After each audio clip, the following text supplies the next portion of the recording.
राहुल गांधी ने ट्वीट किया और इंटरनेट पे तहलका मच गया। क्या हुई बात ये, और एज ए इन्वेस्टर हमारे लिए इसके अंदर क्या है, देखते हैं आज के रील में।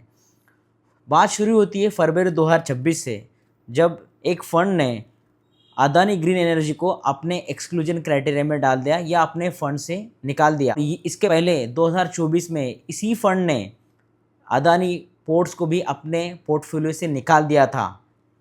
क्या बताया कि फाइनेंशियल क्राइम्स या इरेगुलरिटीज या करप्शन का रिस्क उनको लग रहा है, इसीलिए उन्होंने ये रीज़न देके उन दोनों शेयर्स को हटा दिया।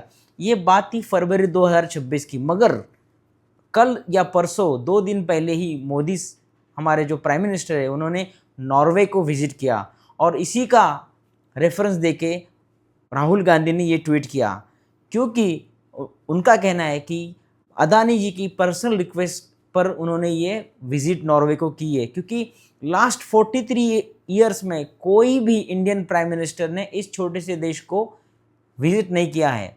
ये पॉलिटिक्स चलता रहेगा, इसमें हमको कुछ भी लेना नहीं, मगर रियल बात जो है, जिस फंड के बारे में मैं बात कर रहा हूँ वो फंड का नाम है नॉर्वे का पेंशन फंड, जिसका नाम है गवर्नमेंट पेंशन फंड ग्लोबल। हाँ, ये शुरू हुआ था 1996 में और इसको ऑयल फंड भी कहते हैं, क्योंकि 1969 में नॉर्वे में ऑयल की डिस्कवरी हुई थी। उसका जो मुनाफा था ऑयल का बेचने के बाद, उन्होंने स्मार्टली इस फंड में इन्वेस्ट किया। आज इस फंड की वैल्यूएशन है $2 ट्रिलियन। दुनिया की ऐसी कोई भी बड़ी कंपनी नहीं, उसके अंदर इनका होल्डिंग्स नहीं है, उनके शेयर्स इनके पास नहीं है। अप्रॉक्सीमेटली ऐसे कहा जाता है कि 1 to 1.5% हर बड़ी दुनिया की कंपनियों में इनका शेयर होल्डिंग है, मिनिमम 1 to 1.5%। तो इतना बड़ा फंड है, इसीलिए इसका वैल्यू है, और ये वेल्थ क्रिएट करके दे रहा है नॉर्वे को। नॉर्वे का ये गौरव है, नॉर्वे का ये स्मार्ट इन्वेस्टमेंट स्ट्रैटेजी है।